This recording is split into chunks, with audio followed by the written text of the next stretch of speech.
So I'm at a DIECAST toy show in Lockport, Illinois. And I'm going to start today's video by posing a question. If you've been on social media, you have probably been seeing within the last week, now I am recording in late February 2025, you've probably been seeing in the last week those purple Silverados from Dollar General. And let's just say they are fetching a pretty penny on the secondary market. One single mainline. Now, keep in mind it is a Dollar General exclusive, is going for $20 to $25 on the secondary market right now. Just one. And I want to start with a question. Do you think mainlines that have just been released should be pushing that kind of price tag? Now, I did just confirm with a different vendor at this show, which we will get to, what his price tag was on it. He had 4 total. 2 he said were bad cards, 2 were in good condition. He's charging $15 for the bad cards and $20 for the good cards. Fellow collectors, we are going to be going table to table at this incredible DIECAST toy show. This is called Lincoln's Toy Show. And so I'm curious, you know, let me share my 2 cents here. A new release in the store, especially if it's a mainline, there's some really nice premiums, by the way. If it's being sold on the secondary market, I really don't think it should push more than, I would say, $3 to $5. Now, I do think you are paying for the convenience, you're paying for that individual, you know, driving around, hitting stores early in the morning. I do think that comes at a cost. Certainly not into the $15, $20, $25, $30 range. So I'd probably say a mainline, which in the US market in February 2025 is around $1.30, $1.35. I don't think it should push more than, I'm gonna say $3 to $5. So the fact that, you know, we have some collectors, some resellers, some scalpers going out, hoarding them, if you will, getting 15, 20, 25 of these purple Silverados. I'm just curious if you think it should fetch that kind of price tag. I totally understand the hype, but I'll tell you an interesting story here. I'm in a lot of Facebook groups. Really cool historic pieces here, by the way. Metal flake paint. Love these really kind of shimmery, sparkly cars. That's really cool. Got the basic wheels, also called black wall wheel, on there.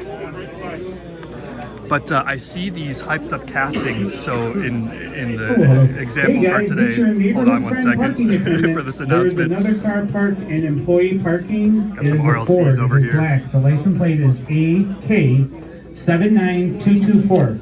You cannot park in that spot. Someone it says employee only breaking parking. the rules on that the parking. Needs to be just hang tight, fellow collectors. Please move your vehicle.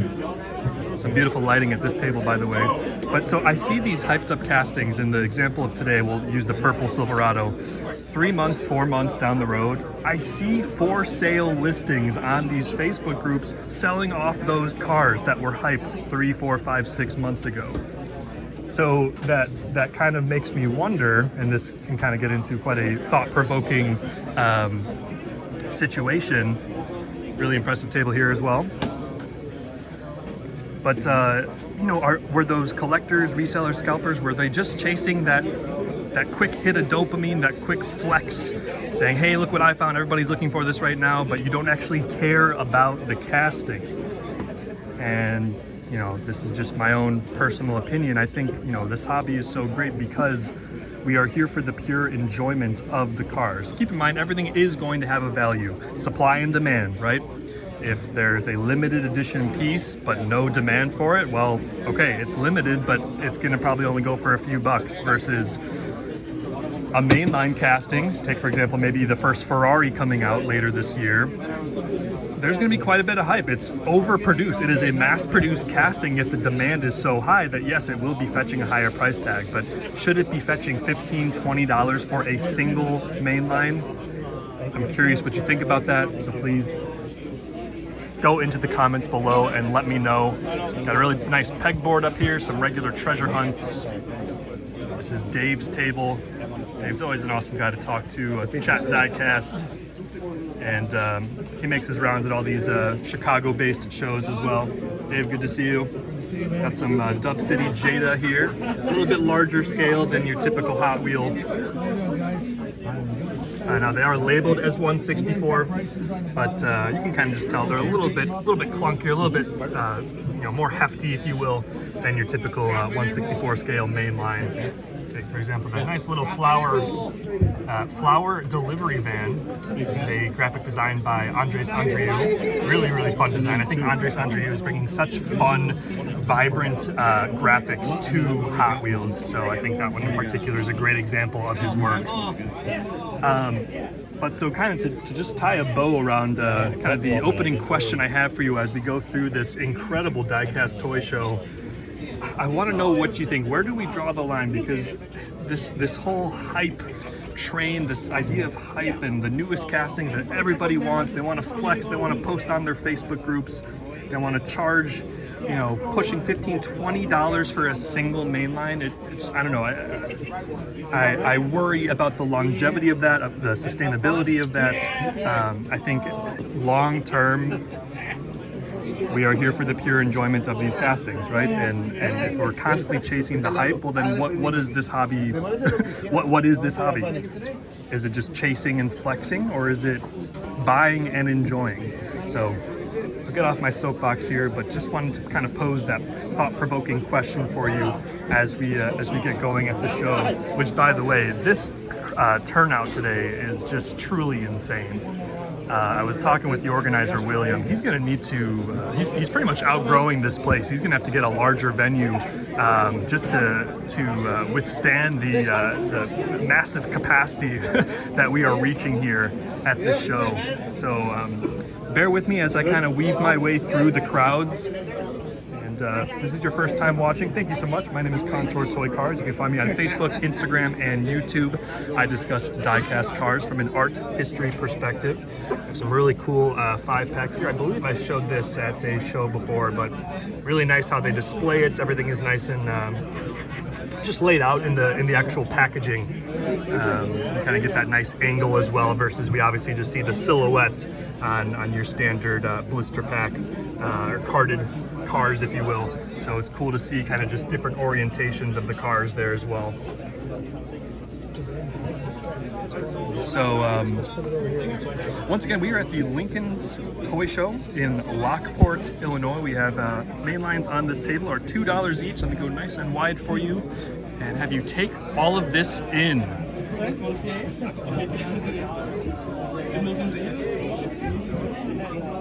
We got a nice pegboard up here as well. I see some pink party cars right there. And plenty of shopping happening right now. So we're gonna move on. Sorry. All good, man. Thank you. Thank you. Oh, appreciate it, man. Thank you.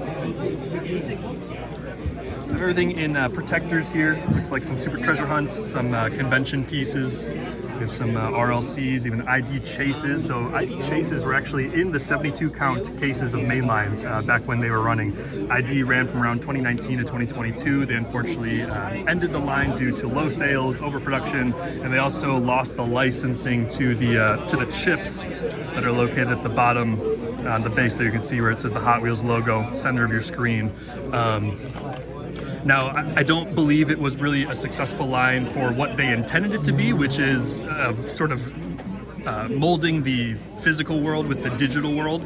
There were interactive track sets, there was a video game involved. You would scan the car in and you get to play the digital version on a game.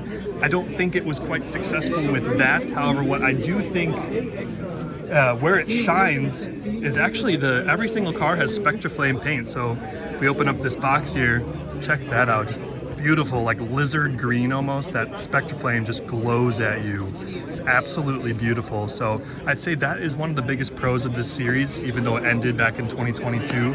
I would also say the packaging is really clever as well. It's in this nice box, and you have this flap up on top. You just easily open it up and then look down and see the casting itself. So I think that is a really fun packaging design as well. Something similar that you can relate it to is the new packaging for Matchbox moving parts. They kind of got creative with that card, if you will. They were trying to remove plastic, have it be plastic free, more environmentally friendly, more sustainable. And so they got clever with the overall package design, similar to this Hot Wheels ID series. So we're gonna move on. Again, I'm just gonna try and weave my way through here, try and show you as much as I can. Let's go nice and wide at this table. So we have some of those new cartooned and some of your main lines. And then we get into some premiums.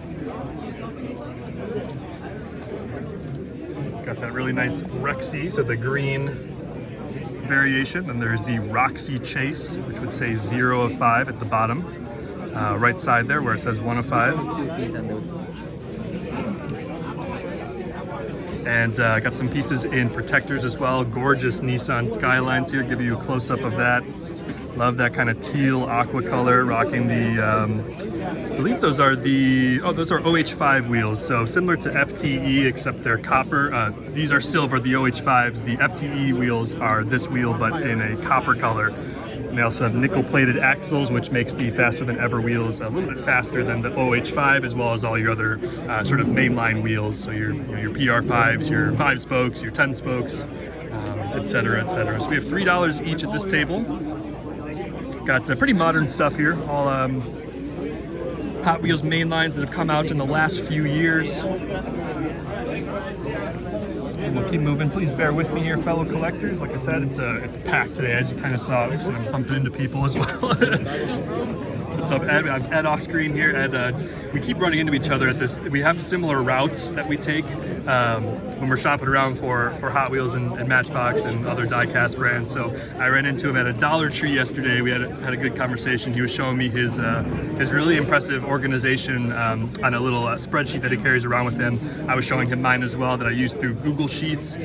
Highly recommend Google Sheets for your spreadsheet needs. I have every single casting in my collection documented on that, as well as I also use a journal, pen and paper.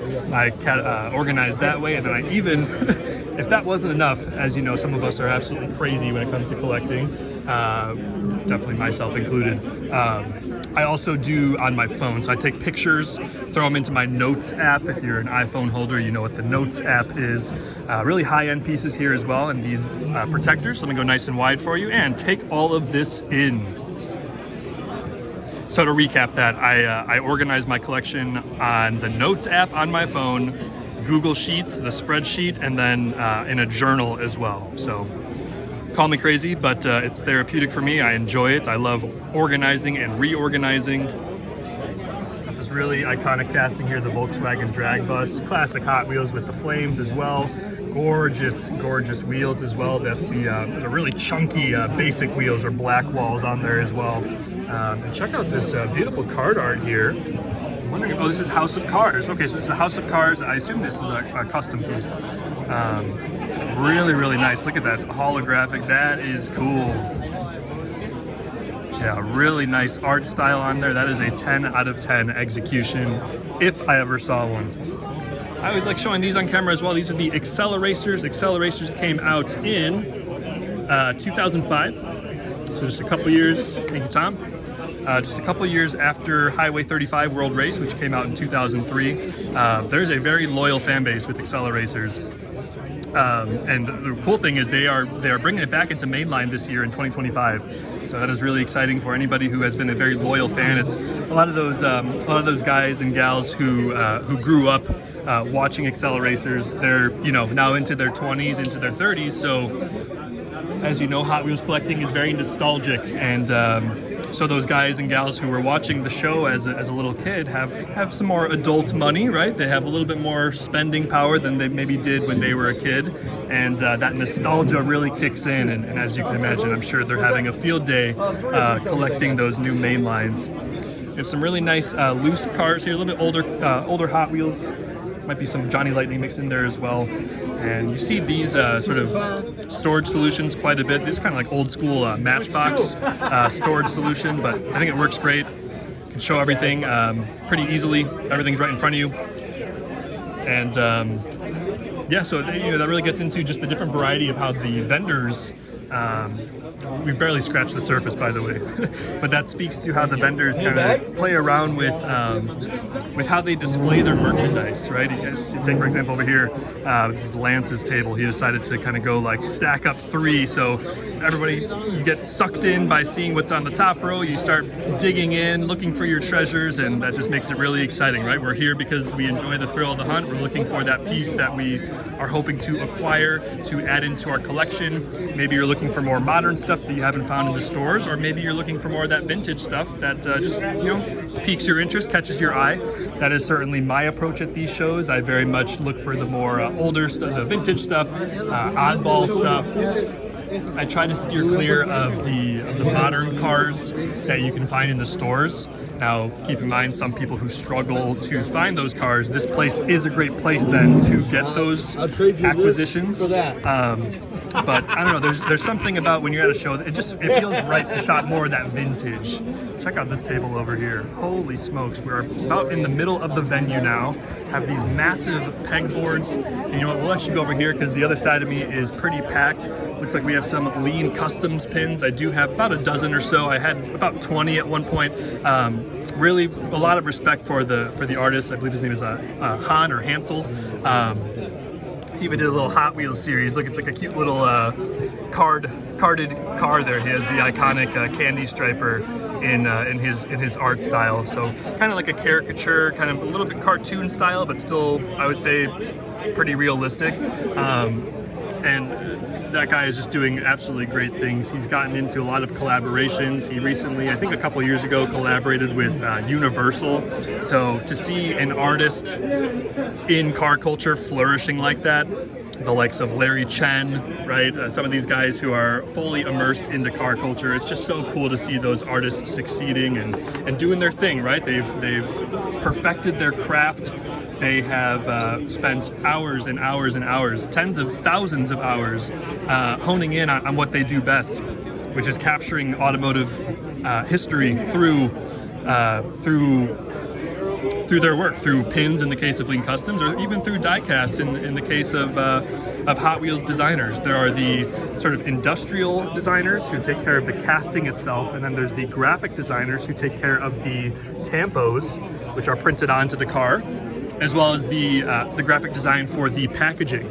Take, for example, on this Honda Civic EF, really clean execution on this one, rocking the PR5 wheels, which stands for the Phil Reelman 5s, as he is the designer of this wheel type. We'll keep moving on here. Try and get nice and wide for you. We have a little bit of a opening here. Like again, it's just absolutely packed here.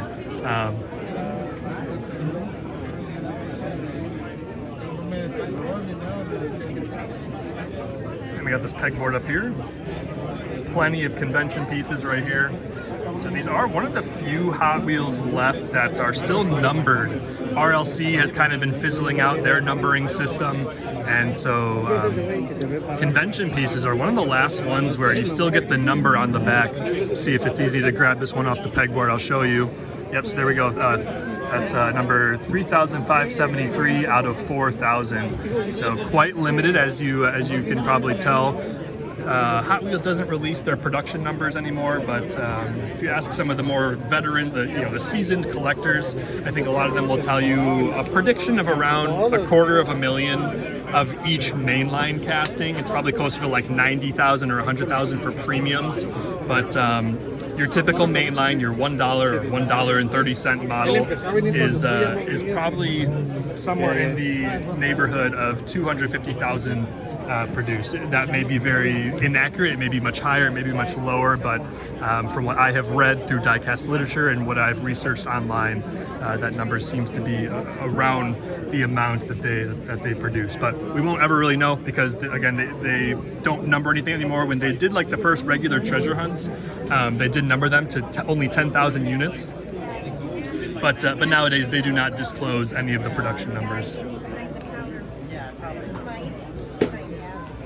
So we are at our next table here. Plenty of yellow submarines for any of you Beatles fans.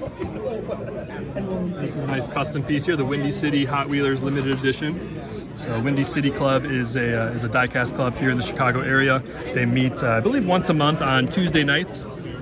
So definitely recommend doing that if you are looking for that community aspect within this hobby, is to get involved, join some groups on Facebook, join some diecast groups who meet every so often, come out to these monthly meets like I'm at today, and just have a good time. That is what it is all about. We'll head over here. Plenty of, let's see what we have here, some older supers actually.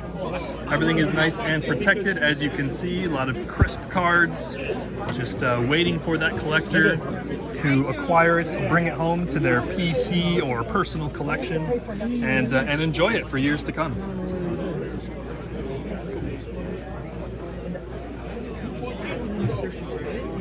More higher end pieces, and then I've given praise to this vendor before with this really nice lighting. So he has a bunch of loose castings, all very brilliantly displayed. Everything is nice and neat, nice and organized. You can easily see everything, and that just really helps with the overall buying experience as you're kind of shopping these tables. We'll see one of the tables in particular at the show is actually a little bit dark. It's kind of in the corner, so there's not a whole lot of lighting, and I've even seen today some collectors having to pull out their flashlight and just to be able to see the details, right? Us collectors obviously care about condition to some extent. We want to make sure we're getting a car that we're comfortable with in terms of how mint it is. So great to see when the vendors have some really good lighting like that. So there's some nice loose cars, as well as these nice diorama mats. These are kind of like mouse pad material. Easily lay it on your desk, kind of get your own little parking lot. Looks like this is a fun one. It has 3 handicap parking spots. That's really cool. Got this one as well. So, and getting into dioramas is a whole different ball game that I know a lot of collectors really enjoy doing. Kind of just it breathes life into these models. When the model is just like on a shelf, you pan into the room real quick. When the model is just on a shelf, you know, it's like an art piece almost. You get to admire it. It's on maybe it's on a more modern looking shelf, like a white shelf or a black shelf, or maybe it's got more natural tones on a wooden shelf. But when you throw in that component of dioramas, it just really adds that life. It tells more of the story of this casting, whether it's a parking lot with only JDM cars, or it's a race theme mat, it's a racetrack. You can kind of build that story with these just beautiful works of art here. So we've got a green machine up here. That's a really cool piece. Like an RV camper there. So we'll keep moving on.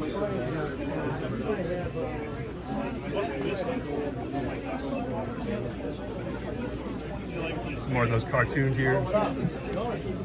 Some Matchbox Reds. Some of the anniversary cars. And we'll keep moving on here. Excellent booth here as well. This is Cheryl's table. Got a chance to speak with Cheryl before I started recording. Very, very sweet woman. We were talking about her grandkids were giving her some trouble. They were roughhousing with her, and sounded like she had some back pain today. And then I was telling her about I have a new nephew. So my sister just had her second baby, and so I have he is my second nephew, and they live out in Colorado. So I unfortunately can't see them too often, but very, very exciting. They are just the most precious things on the planet. So. And some more higher end pieces down here, some RLCs, some supers. Get you a close-up of all of these. Any of you Hot Wheels premium collectors, this table also has you covered. We have some Boulevards, as well as some, looks like some pop culture, some car culture. I mean, you're really going to just find everything at these shows. And she also brought in some main lines here. Let's give you a nice full pan of these main lines. There's a new Tesla Cyber Quad. So, and it's interesting how our tastes change over time. When I first got into collecting, I loved off-road stuff, kind of like, ATVs.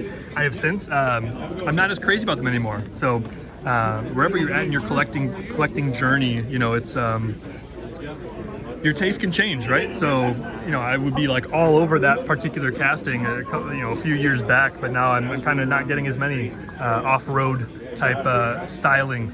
So just something to keep in mind, that we know what we like. We have a general understanding, but you know, our taste can change over time, and that's totally okay. It's all part of the collecting journey, is to, in the moment, collect what brings you joy, right? Whether that's looking for supers day and night, whether that's finding that quirky oddball casting at these shows like myself, or anything in between. Maybe you just collect your Hot Wheels premiums. Really fun Dumb and Dumber piece here. This is a re-release. I think they just did that one a couple years ago. But yeah, so tastes change over time, and you know, just live in the moment. Be excited about what you're excited about. Whatever.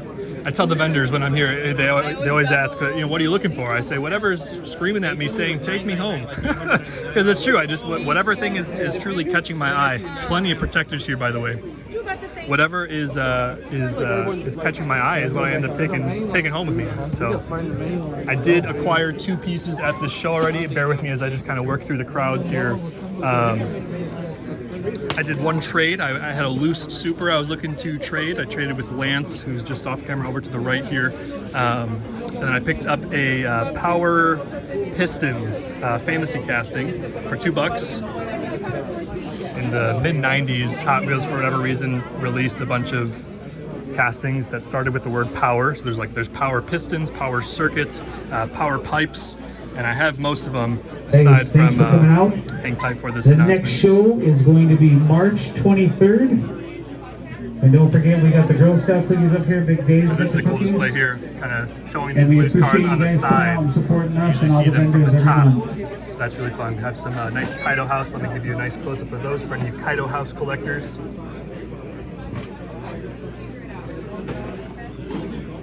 Yeah, just beautiful pieces that Junimai is doing over there at Kaido House. Junimai used to work for Hot Wheels. In fact, I have his very first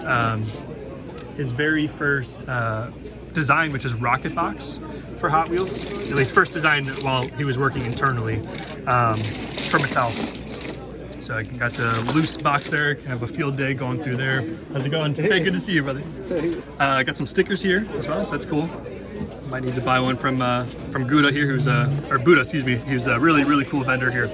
Got some other good variety over here. Give you a quick overview of that. Hot Wheels Classics, some more main lines.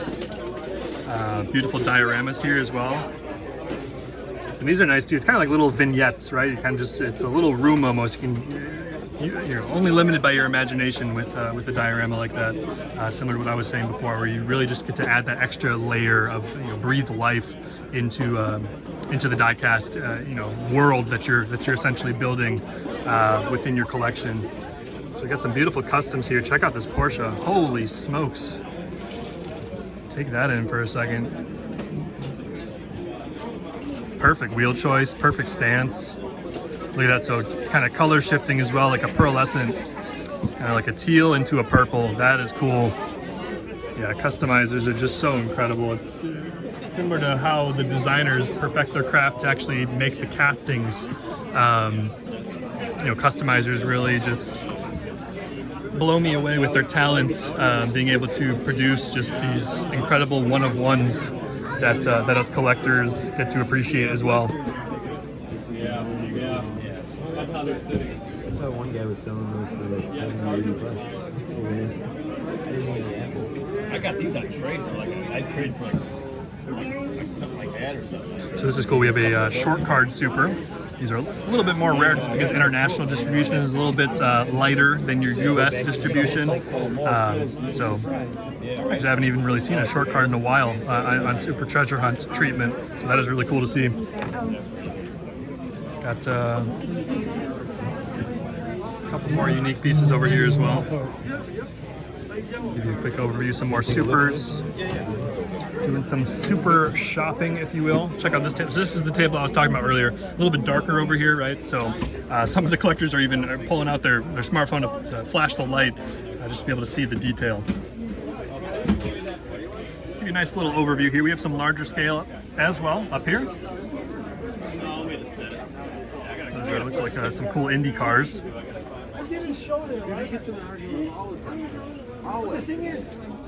And let's turn the corner here. Show you a little bit of the show again. So, like I said before, it is just absolutely packed here, which is incredible. So let's kind of just go through. We have to actually work our way to the other side of the room, so bear with me here. And if you have made it this far in the video, thank you so much. Appreciate you for being here. Again, I'm Contour Toy Cars. I discuss the die-cast cars from an art history perspective. Thanks for tuning in, everybody. Yeah, just always a great time to wake up on a Sunday morning, drive over to shows like this, and be around other great people, be around all this awesome product. If you've never been to a show like this, I highly recommend it. You will not be disappointed. The community, the culture, the, let's see, it looks like this aisle is a little bit lighter, so we'll go down this way. You're going to be blown away by coming out to a show like this. So definitely recommend it. And if you're interested in figuring out where diecast shows meet, probably your best bet is going to be on Facebook groups. A lot of the organizers of these shows that meet monthly will typically share like a digital flyer on the Facebook group. So I'm in the Chicagoland area. I'm in a few different diecast groups that are local to Chicagoland, and all of the organizers are in there, and they post up the flyers. We know what the dates are. We know what the venues are. We have a dance table here, some really nice high-end pieces, some RLCs down here. That bug with that Spectraflame green is just insane. I like this piece as well over here, this Chevy Silverado from the Hot Ones series. So those are your Hot Ones wheels. It's kind of like 6 dashes, if it'll focus for you. There you go. So the Hot Ones wheels. Hot Ones came out in the 80s, and all of them will have that type of wheel.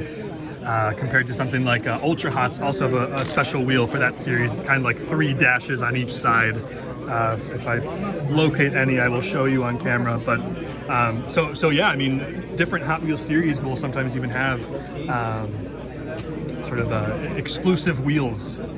So we'll check out Frank's table over here. I got nothing good.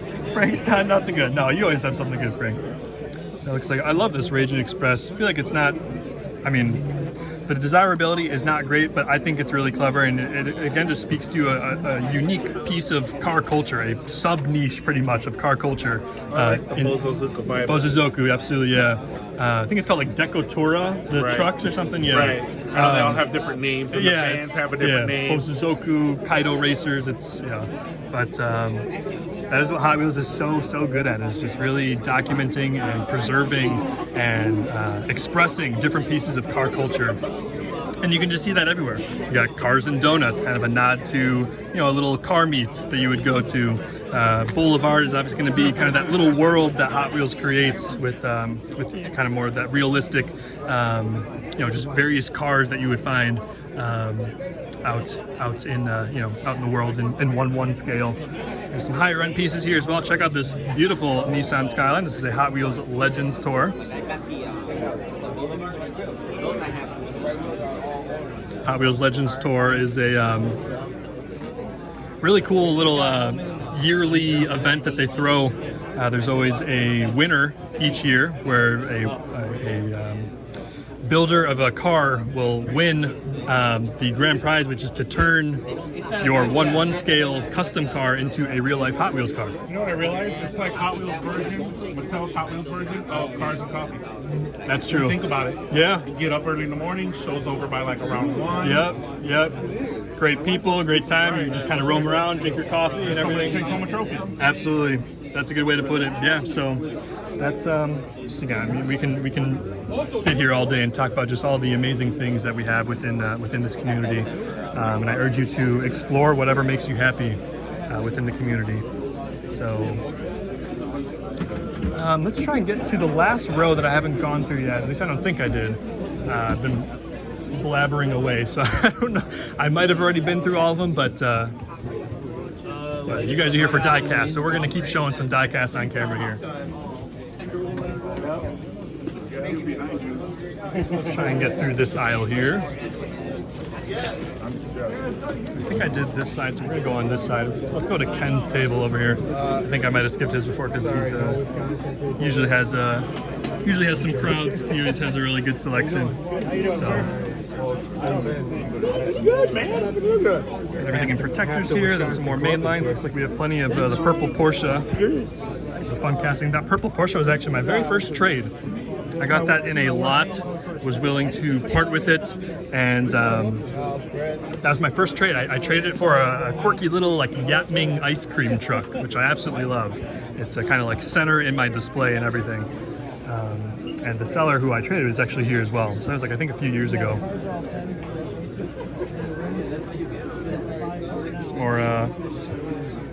More pieces and protectors here. A lot of stuff in protectors today, which is cool. You know, the vendors are taking care of their product when you see them in the protectors. Okay,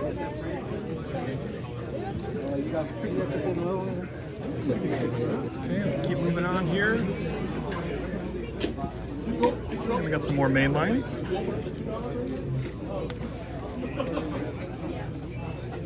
Here's a Tesla Cybertruck Hot Wheels RC car. Really cool.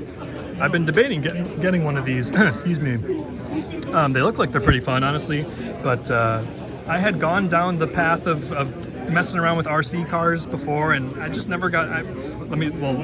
I'll word it this way: I got into it, but it was short-lived, and I think the reason was because I've never gotten into like the repairing, the inner components. I'm much more of just an appreciator, and Hot Wheels and diecast in general is very conducive to that. You admire everything, through the packaging. You open it up, roll it around a little bit, and then you get to just appreciate it.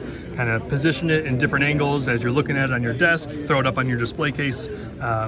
So I think that's definitely where I've just really fallen into this hobby so deep is because I get to really just lean into that more appreciative type of vibe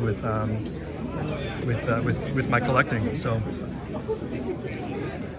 really impressive tables here. But fellow collectors, we're going to call it there. Let me give you a quick announcement there. We're going to call it there. Thank you so much for tuning in.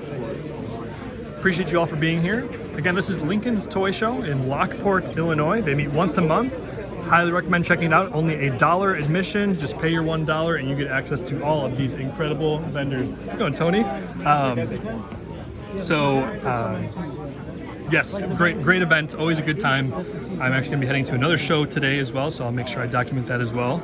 But let's see where we can kind of finish off. Let's finish off at this pegboard over here. Check that out. Really, really cool. So as you can see, it's tens of thousands, it's hundreds of thousands. There's probably upwards of 1 million castings here, just waiting to be purchased. So signing off for now. We'll see you all soon.